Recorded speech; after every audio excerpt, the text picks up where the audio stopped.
History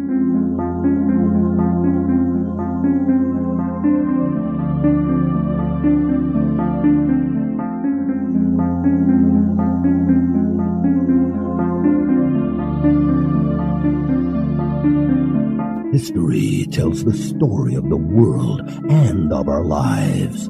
Sometimes that history goes bump in the night.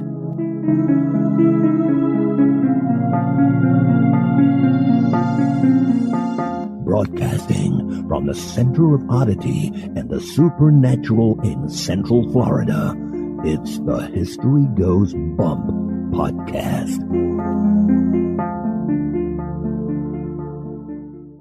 Hello, you spooktacular people. Welcome to this 476th episode of the History Goes Bump podcast, Ghost Tours for the Theater of the Mind. I'm your host, Diane. And this is Kelly.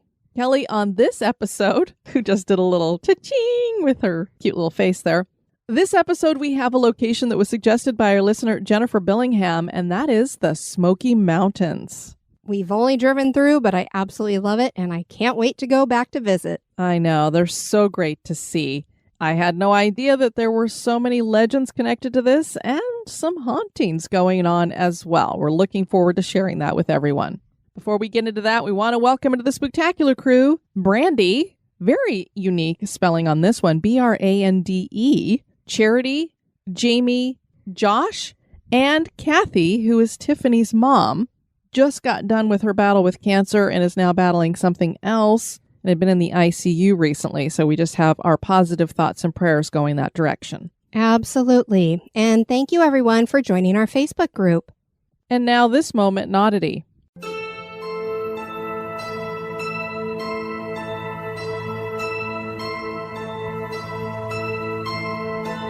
In the summer of 2021, an old black and white photo started making the rounds on social media. The picture featured an old black and white photo of a cat on what appears to be a passport. The name of the passport holder is listed as Herman the Cat, and his occupation is recorded as Expert Mouser. The social media postings generally state that around the turn of the 20th century, sea cats needed their own passports. These days, many people take their fur kids abroad and are required to have proper documentation and health clearances to do so. What likely gave this story legs, or four paws, was an old article run in the New York Times on January 15, 1943. It featured Herman's quote-unquote passport, even including his stamped paw print, and it read, "With port precautions being what they are, even the cat must have his identification card." Although there's been no evidence found that sea cat passports were actually a thing, the fun idea of such a necessity for that time certainly is odd.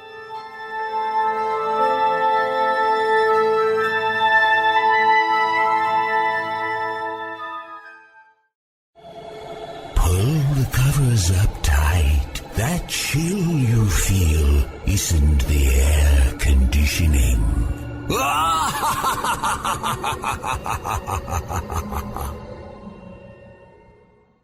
And now this month in history.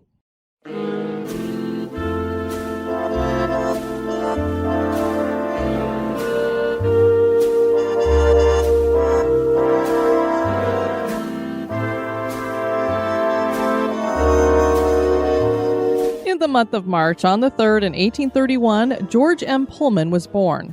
George Mortimer Pullman, and may I say that's a beautiful middle name. It certainly is. I really fancy that name. Was an American industrialist born in Brockton, New York in 1831. In 1845, Pullman's family moved to Albion, New York for his father's work on the Erie Canal. George loved to watch the packet boats travel the canal when he was young as they carried mail and passengers. In 1864, he developed his first railroad sleeper or quote-unquote palace car after the design of the packet boats. When President Lincoln was assassinated, Pullman arranged to have his body transported from Washington, D.C. to Springfield, Illinois using one of his Pullman sleeper cars. This brought George national attention due to the hundreds of thousands of people who lined the train's route to pay their respect to the deceased president. Shortly thereafter, orders for his sleeper car began pouring in. Eventually, Pullman introduced a sleeper car with an attached kitchen and dining area. And the company hired African-American freedmen as Pullman porters, who became very well known and widely respected for their elite service. As his company grew and production increased, George decided to purchase 4,000 acres south of Chicago to establish Illinois' first company town. The aptly named town of Pullman, Illinois is today a historic town which hosts a walking tour with stops at key sites to learn about this model industrial community and its stories from a bygone era.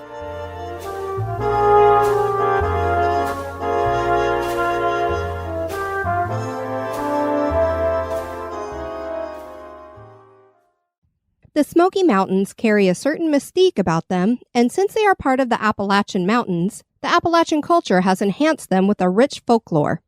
But it wasn't just the Europeans who felt the peculiar ethos of the region. Native American tribes have long shared stories of the supernatural and incorporated pieces of their mythology into this land. This is a gorgeous area that many people enjoy for its natural beauty, but few probably know about the spiritual side of this ground. Join us as we share the history, legends, and spirits of the Smoky Mountains.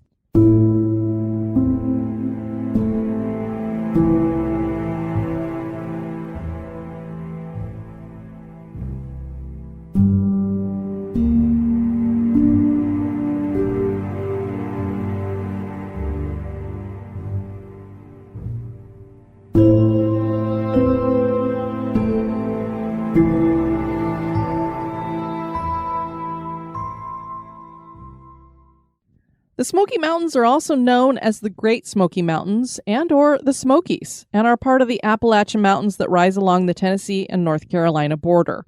If you have seen them in person, you know why they carry that moniker. Early morning clouds and mist really do make it look like the mountains are covered in a blanket of smoke. It's something everyone should have on their bucket list. Kelly, I'll never forget us coming over the top of that one hill and looking out over the Smoky Mountains, and I was like, oh my gosh, this must be why they call them the Smoky Mountains. Look at it. I know, it was gorgeous.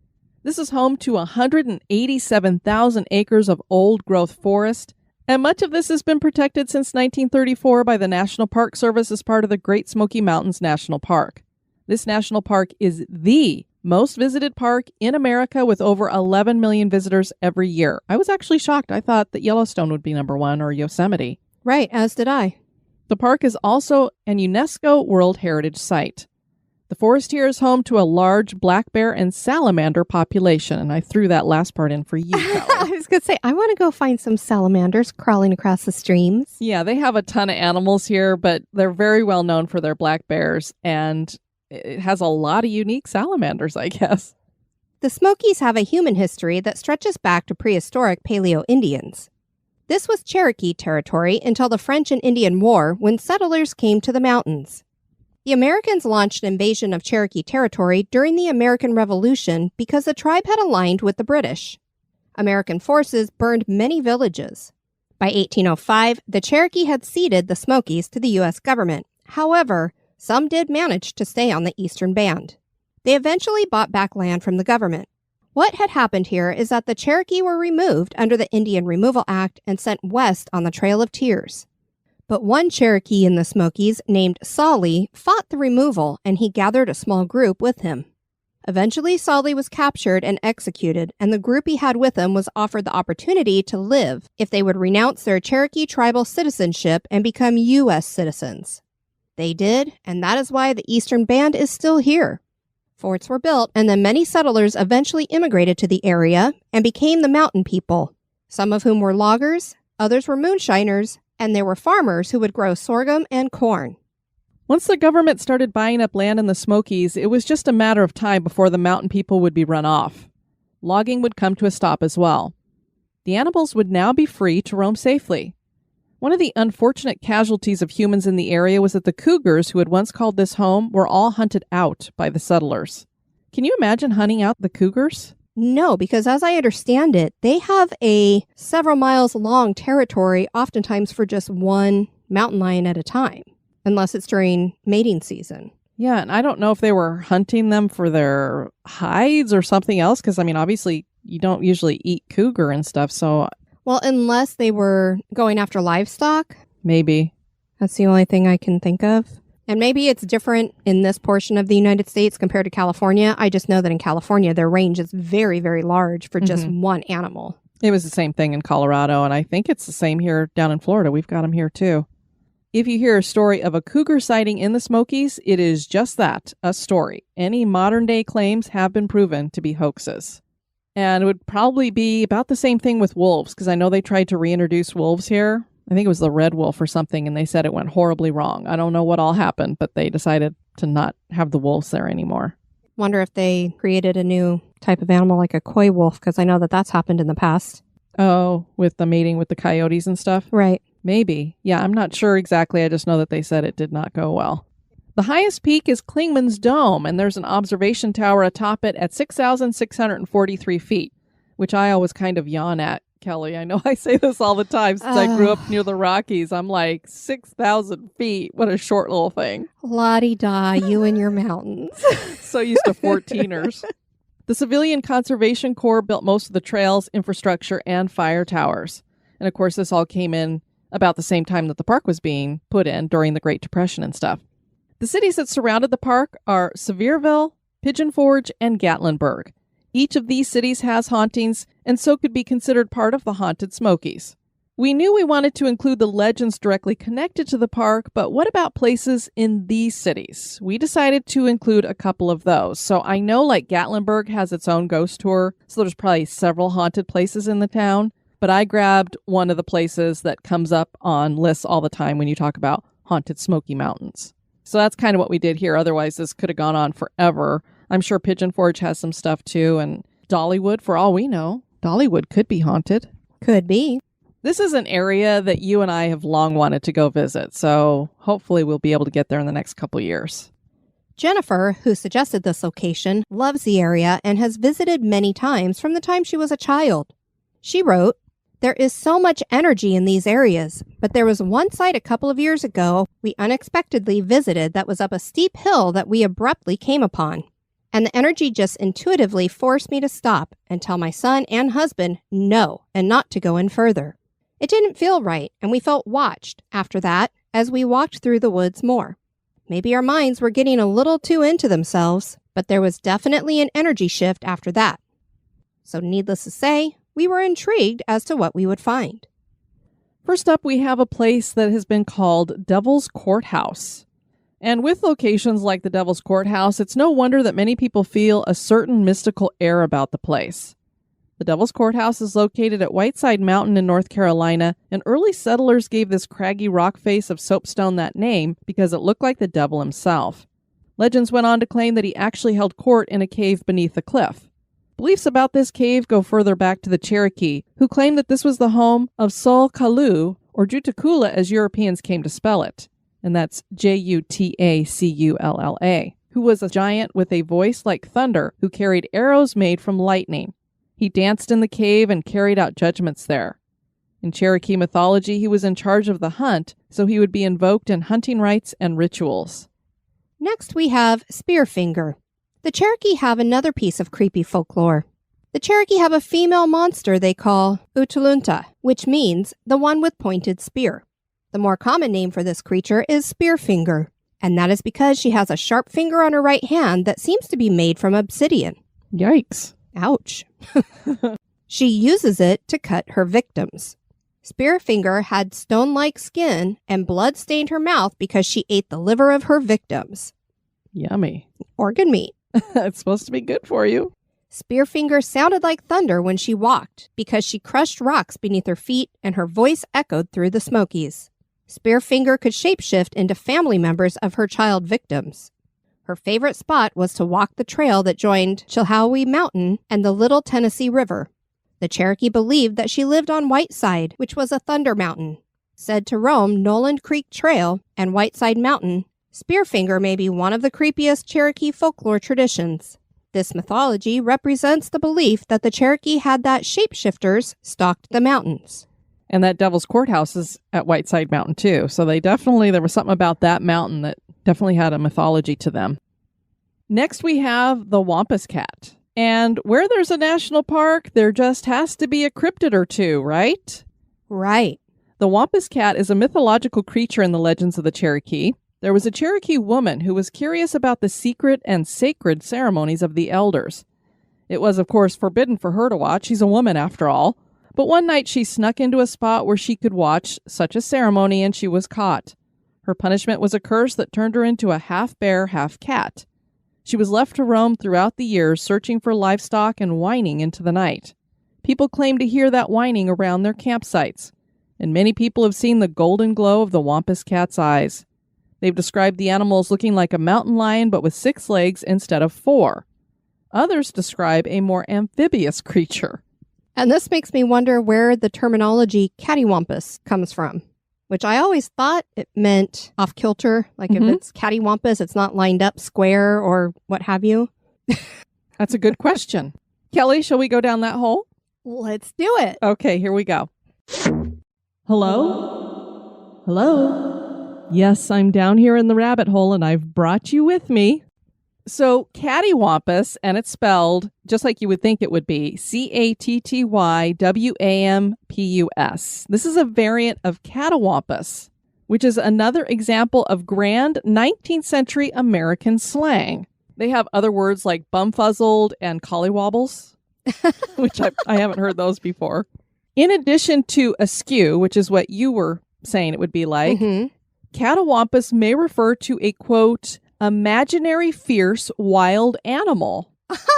Or may mean savage and destructive. Well, there you go. Yeah, I mean, who would have ever thought that? I just love going down these rabbit holes. So that was what Merriam-Webster had to say about this. Now I'm looking at the etymology here, and it says it first appeared as a noun, catawampus, in Dickens' Martin Chuzzlewit, which he wrote in 1843. Though it probably was first recorded as a noun in American works shortly before that.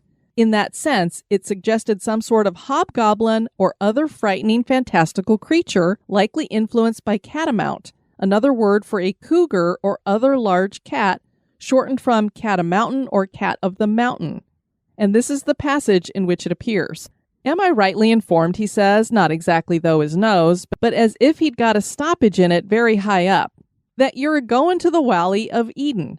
I heard some talk on it, I told him. Oh, says he, if you should ever happen to go to bed there, you may, he says, in course of time as civilization progresses, don't forget to take an axe with you. I looks at him tolerable hard. Fleas, says I. And more, says he. Wampires, says I. And more, says he. Mosquitoes, perhaps, says I. And more, says he. What more, says I. Snakes more, says he. Rattlesnakes. You're right to a certain extent, stranger. There air some catawampus chars in the small way, too, as graze upon a human pretty strong. But don't mind them, they're company. It's snakes, he says, as you'll object to, and whenever you wake and see one in an upright poster on your bed, he says, like a corkscrew with the handle off a sittin' on S bottom ring, cut 'em down, for he means wenham. Alrighty then, glad you had to read that. Clearly I didn't have the accent to go with that one. More in line with its current meaning, the first part, catty, may hark back to a now obsolete meaning of the word cater, which means to set or move diagonally, in the sense of catty corner, which was originally catter corner, and perhaps changed spelling as a result of developments in American accents. The first part might also be related to the Greek prefix kata, K-A-T-A, which can suggest downward or toward, among other meanings. The second part's origin is unclear, but may be from the Scottish slang term wampish, which means to wriggle or twist about. Very wow. good. Kelly, when you said that to me, I'm like, oh, come on. And then you were like, well, let's go down that rabbit hole and see. I used my one smarticle particle. You did. Well, that was fabulous. Now, how are we going to get out of this rabbit hole? Mort! Oh, looky, some damsels in distress. We need some help getting out of here. We didn't bring anything with us. Let me go find something.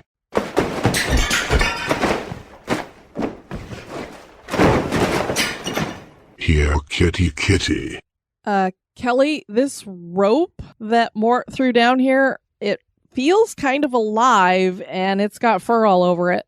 Oh my gosh, is this a cat's tail? Mort! Oh, something has gone cattywampus here. And now a little break for a word about one of our sponsors.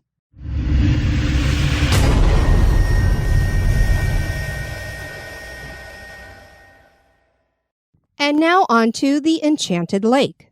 The Cherokee called the Smokies the land of blue smoke. One of their favorite places here was Atagahi, an enchanted lake that humans cannot see. This is a sacred place meant for the creatures of the forest. They like to swim in it because the waters heal their wounds and sickness. A young Cherokee man really wanted to see the lake, so he spent days fasting and praying. The spiritual devotion paid off, and when he went into the forest, the lake emerged and he saw its stunning violet color. Then he saw groups of animals and waterfowl coming to the lake, and it was the most beautiful thing he ever saw. He set up a pile of rocks to mark the spot. The winter came and was brutal, and so the Cherokee began to starve. The young man knew that the enchanted lake would make a good place to hunt, so he set off to find his marker. When he got there, he saw a bear, and he shot an arrow into the animal's heart. The bear fell into the lake and was immediately healed. It climbed up on the shore and angrily yelled that the young man had betrayed the animals. Several other bears came out of the forest, and they all descended on the hunter, killing him. The Cherokee eventually found the young man's body in the snow, but the lake was nowhere to be seen. It is said that sometimes people who are standing on top of Clingman's Dome can see a morning mist rising from the magic lake. Next we have Cades Cove. This is a broad and lush valley that is surrounded by mountains with lots of wildlife. For hundreds of years, the Cherokee hunted this valley. Europeans settled here in the early 1800s, and they built 3 churches, log houses, barns, and a gristmill. They lived here for 100 years before the national park was established. One interesting part of the community were their Wiener cabins. Oscar Mayer? It's actually spelled Weaner, and these were small cabins built for a son to take his new bride to live that was far enough away from his family for privacy, but they still could get help if needed. So it's like weaning them from the family. Isn't that interesting? Ah. I'd never heard that term before. I don't know if other communities have done this in the past too, but it's the first time it's ever come across my radar. Most families willingly sold their land to the government for the formation of the park, but some had to go to court several times before finally losing their land or signing a life lease. By the end of the 1940s, no one was left in the community. Mavis and Basil Eastep lived in a 2-room cabin in Cades Cove. Mavis had been born during a thunderstorm, and so she always had an extreme fear of lightning, as she was afraid she would be struck by lightning. So she kind of shares something in common with you, Kelly, because you almost got struck by lightning in your office that time. Oh, Lordy. Yeah, that was an episode. Thus, she never allowed her husband Basil to buy them a metal bed. Well, that makes sense. Yeah. Mavis eventually died sometime later from a persistent illness. But before she passed, she made Basil promise that he wouldn't sell her beloved handmade quilts and that he wouldn't put any of them on a metal bed. Basil promised that he wouldn't, but things changed after he remarried a much younger woman. That's probably the problem. It's like, oh, I'll do whatever she wants me to do. Her name was Truly, and she was too big for Mavis's wooden bed. So Basil bought them a metal bed. Truly got cold one winter night and asked Basil if they could put one of Mavis's quilts on the bed, and Basil said yes. This particular quilt was nicknamed the Cussing Cover because Mavis made it using one of Basil's red flannel shirts that he had worn during their first fight. A thunderstorm rumbled that night, and sure enough, a flash of light burst down through the house and knocked Truly out of bed. She could smell ozone and charring, and when she rolled over, she saw that Basil had been charred to a crisp.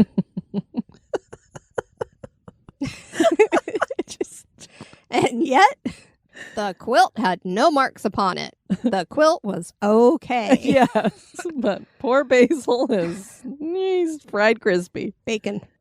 Legend claims the quilt was sold to a collector.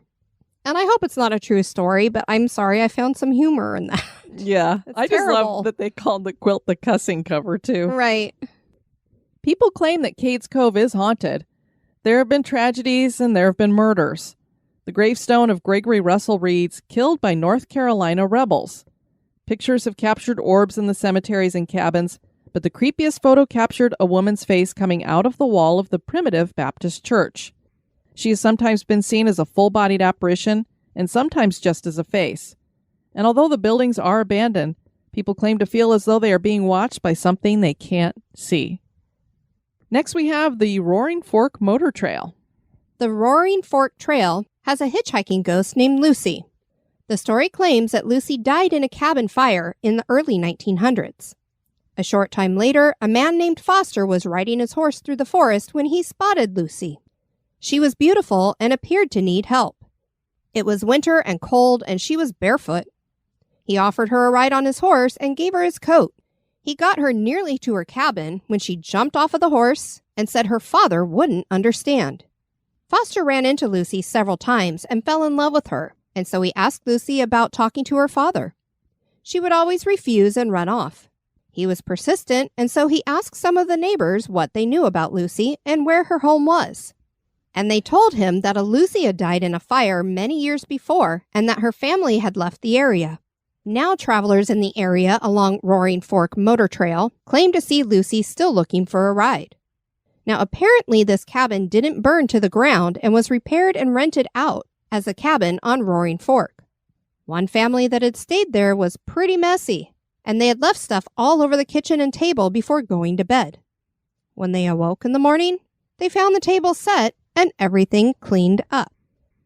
Next, we have the Garden Plaza Hotel, which was formerly the Holiday Inn.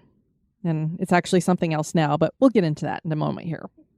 The main road through Gatlinburg is US 441, and along this route was the Garden Plaza Hotel, which used to be the Holiday Inn. Back in the 1980s, this hotel was the scene of a horrible crime. In July of 1980, 2 teenage girls from Crestwood, Kentucky, decided to take a trip to Gatlinburg. They got separate rooms, 401 and 413, on the 4th floor of the Holiday Inn. The girls went out to dinner at a local steakhouse and lounge called The Rafters, where they met a local drifter. They were seen leaving with the man, and the next day, the girls were found murdered at the hotel. One was found in a stairwell that led to the roof, and the other was found in a room lying on the floor next to the bed. The drifter was found and arrested. At least, that's according to one story. Other stories claim that one girl was drowned in a bathtub, and the other was dragged to the roof and strangled. I did see, whatever the case is, these 2 girls did indeed end up murdered, and they had their names and everything in the newspaper accounts. And people began claiming that the hotel was haunted. Room 413 was the main location for much of the paranormal activity. People claimed to hear odd noises in the room, like bangs, screams, and even shrieks. There was also the sound of unseen people running in the hallway, and there was also running on the stairs. Activity was so bad that the Garden Plaza Hotel stopped renting out room 413. Another spirit at the hotel was said to belong to Alvin, who had been a longtime employee.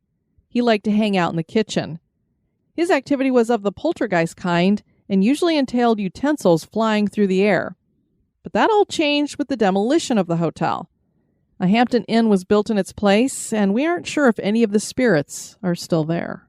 So if you're ever in Gatlinburg and you stay at a Hampton Inn along US 441 and you're somewhere near the 4th level or anywhere, I guess, let us know if anything goes bump in the night.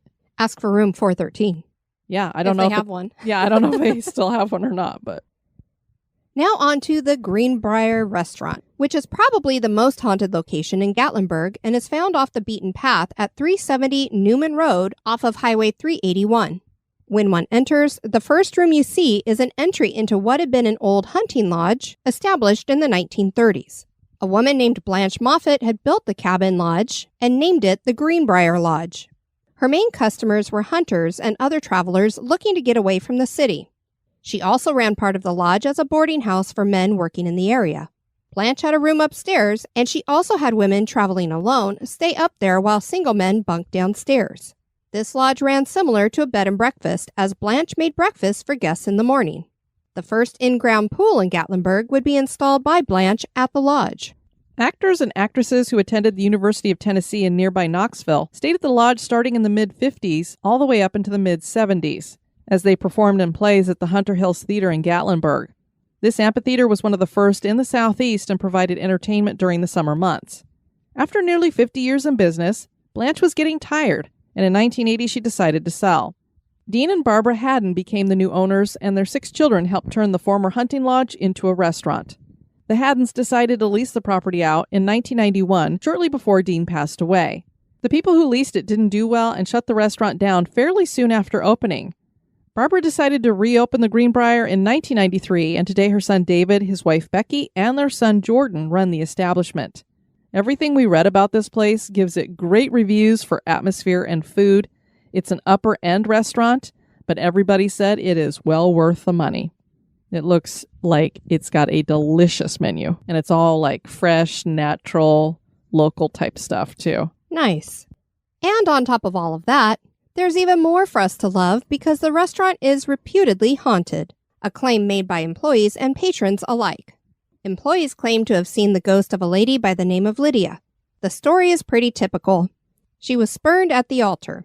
One can only imagine the heartache and anger that she suffered. Lydia had stayed at the Greenbrier Lodge the night before her wedding, and it was there that she had slipped into her wedding dress before the ceremony.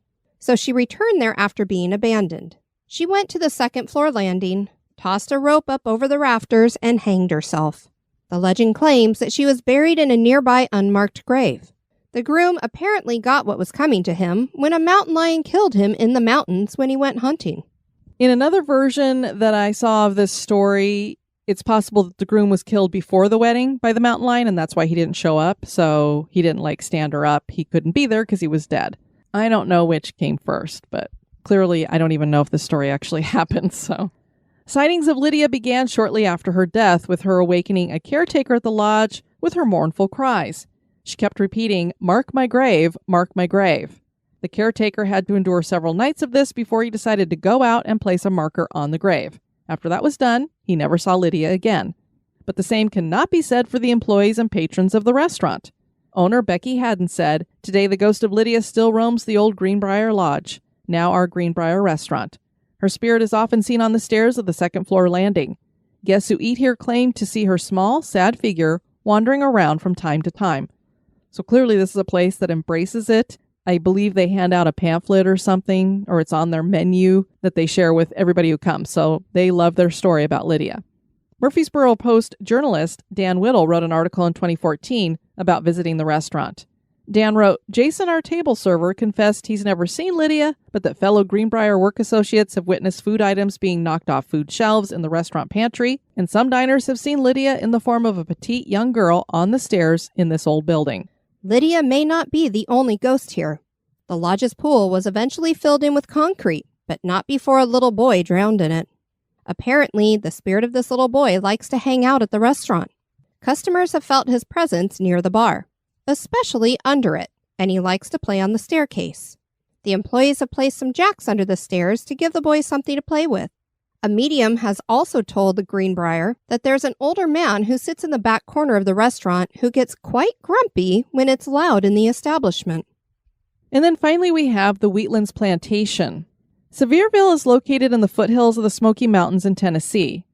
The Wheatlands Plantation is here near a trail that had once been the Great Indian War Path. The man who founded Sevierville, John Sevier, had followed this path in 1780 to engage in a battle with the Cherokee, whom were defeated at the Battle of Boyd's Creek. The battlefield is where the Wheatlands Plantation was built. This was originally known as Boyd's Creek Farm and was established by Timothy Chandler. When he died in 1819, his son John inherited the property. The original farmhouse burned to the ground in 1823, and John built the two-story Federal-style plantation house that still exists today.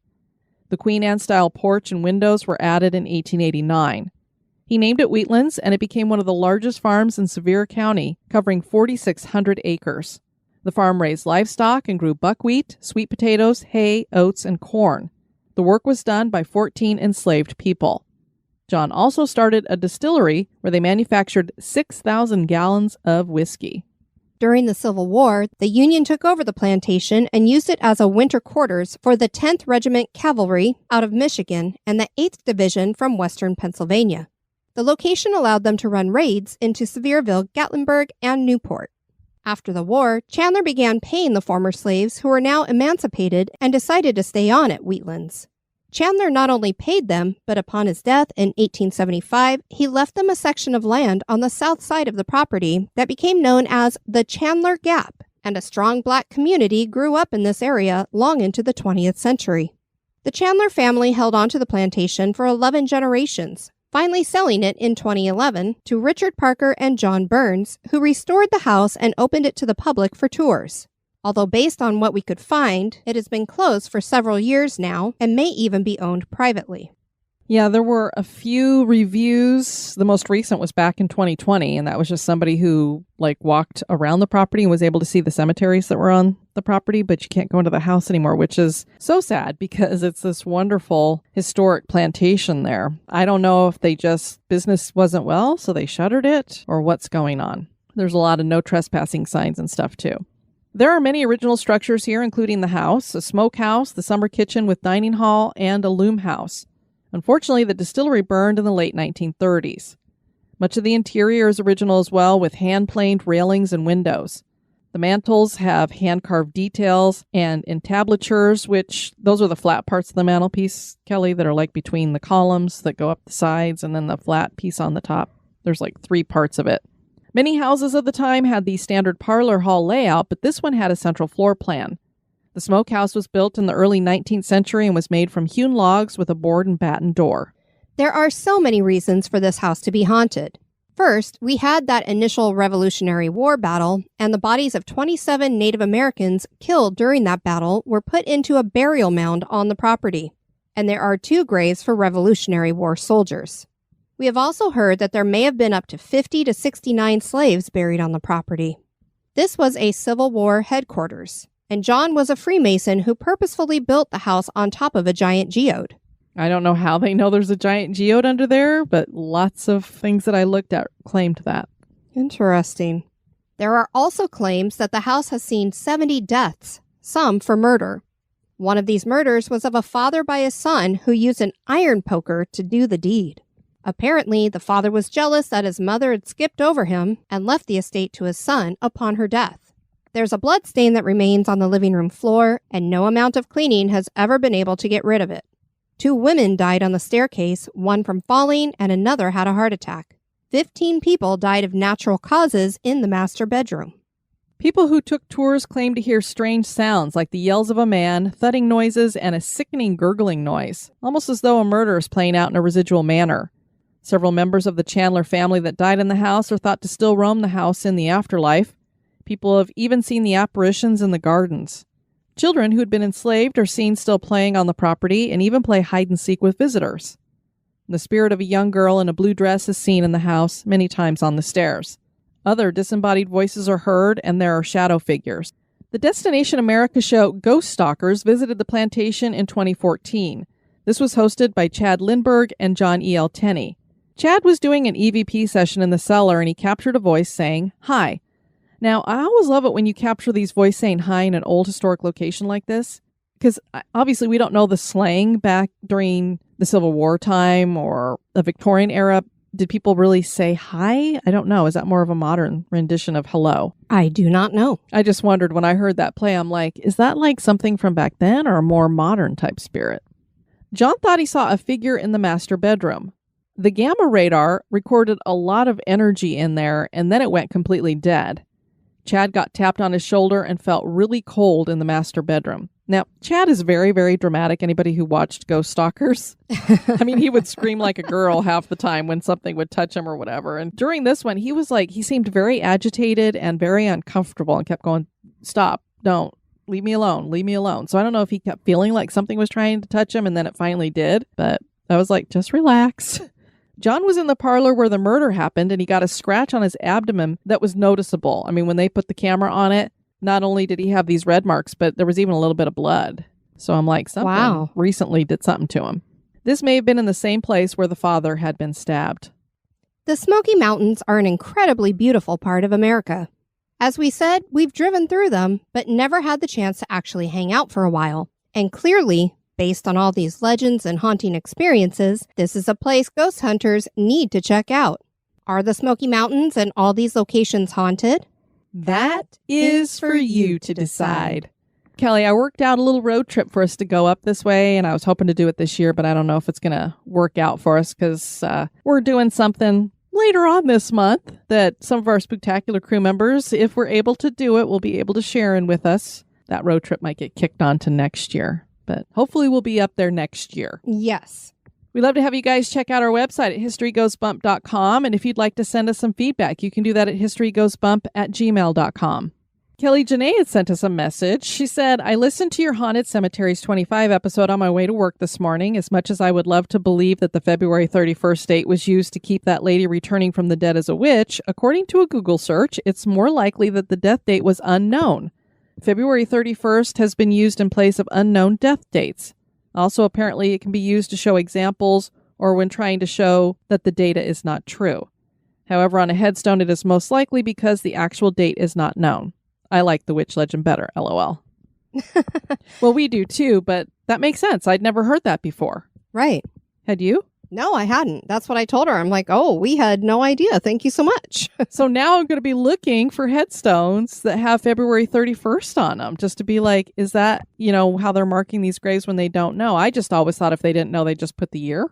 But yeah, I guess I never really contemplated it before. Yeah. So very cool. Thanks for sharing that, Janae.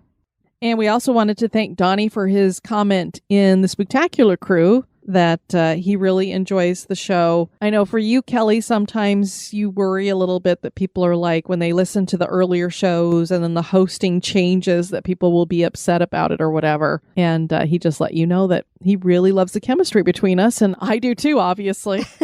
As do I. But yes, it is something that always is at the back of my mind. So I appreciated that very much, Donnie. Thank you.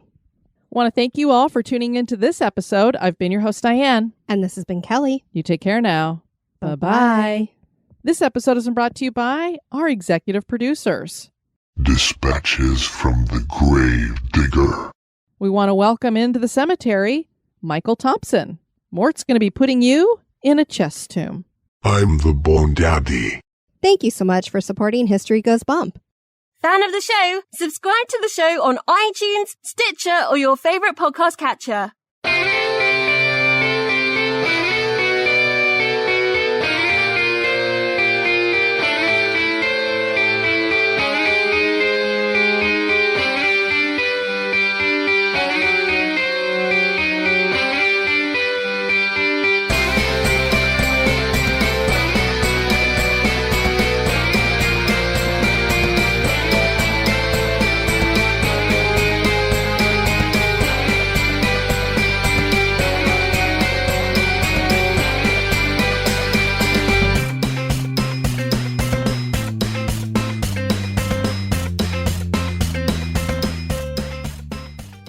But it wasn't just the Europeans who felt the peculiar